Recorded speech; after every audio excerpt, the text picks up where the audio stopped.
It's Rob from Property Investments UK, and in today's video we're going to be looking at why the profits and the return on investment are so much higher when it comes to serviced apartments and accommodation, rather than maybe more traditional, vanilla, old school kind of buy-to-lets.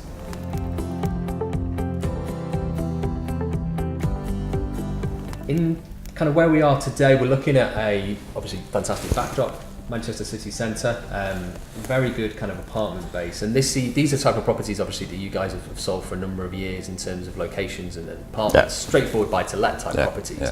But when you attach it to like a serviced accommodation model where you have the structure to manage those as well, they can generate a heck of a lot more income, can't they? Absolutely.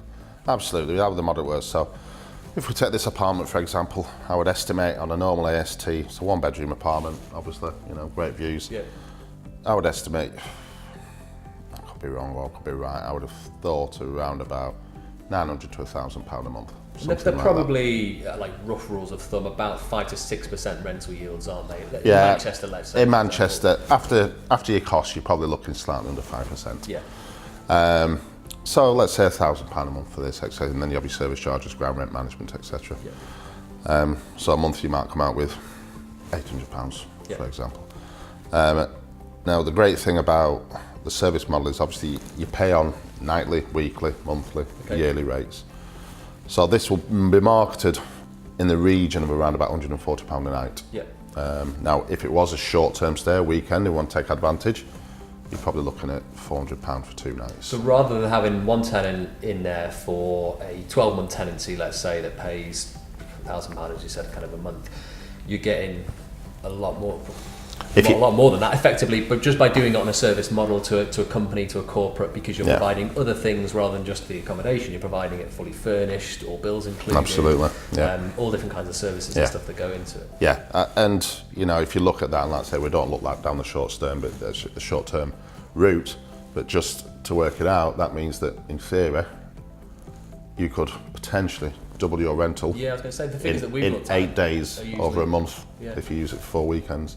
And that's the difference now. If someone's on a 12-month contract, we're obviously going to give them a good rate. But even if that's £100 a night, you can do the maths for yourself. That's £3,000 a month.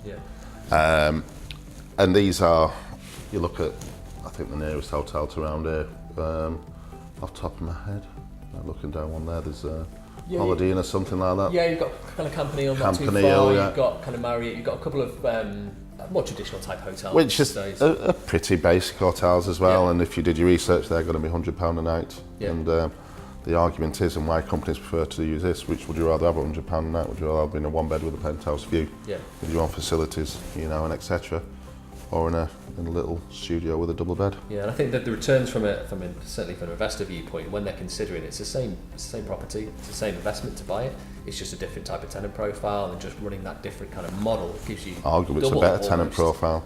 Because you've got, I guess, to an extent, somebody that's going to be looking after the property. You're going to be in there with cleaners on a regular basis. You're providing quality furnishings and things like that. So it's going to kind of stand absolutely.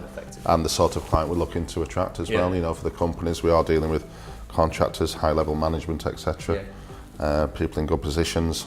During the weekends, if you look for short-term, like I say, it'll be people that we will vet and make sure, and they're looking for the right reasons. And so arguably, you're taking all the risk out of any potential losses you would have in an AST. And that's how we see it, but you're just getting a significantly higher income. So the return on investment, I suppose, increases. It's just that change of saying, right, it's this a rent for a month, where it's a straightforward tenant profile, not furnished, not bills included. They saw their own council tax and all the other bills that goes with it. Or the service model, whereas everything's kind of, they just turn up with a bag effectively, and they pay a premium for that and for that extra service. So that's why it kind of works so well, really. You get a different type of tenant profile, a different type of market, but it's utilising the same asset, the same investment, and the same type of money into those types of deals. So hopefully it gives you a bit of context to why it can maybe outperform some of the straightforward buy-to-lets you might be considering at the moment. Thank you for watching this video. If you like this content and you'd like to join our free online property training course, we've got a link for it on this page.